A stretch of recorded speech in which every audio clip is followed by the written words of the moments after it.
Abilino pinakilig ang napakaraming Kim Pao fans sa kanyang sinabi na hindi niya alam na sa kay Kim lang pala siya babagsak. Hi everyone! Good evening! This is Manay Gina and welcome back sa aking YouTube channel.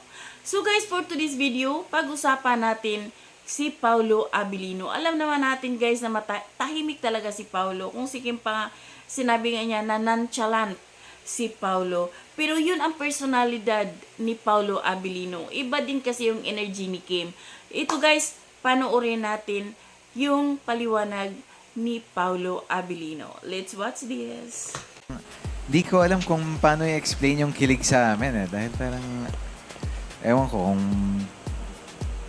siguro, Ayan, oh. ngayon.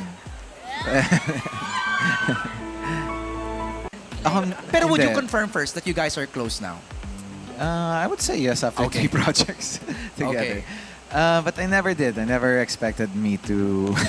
Actually, hindi ko nga alam na makakatrabaho ko si Kim. But you manifested it. I wanted to work with her.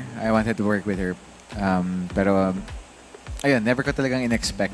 Kasi parang, after a while, parang naging iba na rin yung tahak ng mga gusto kong gawin.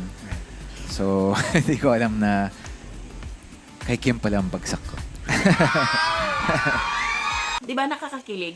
Alam nyo guys, ang lakas-lakas talaga ng chemistry ng Kim Pao. Abangan natin itong kanilang movie this coming March 26, ang My Love Will Make You Disappear. Hoping at manifesting na ito is magiging blockbuster sa movie. First movie ng Kim Pao. So yun lang guys. Thank you for watching. Until then, bye. God bless everyone.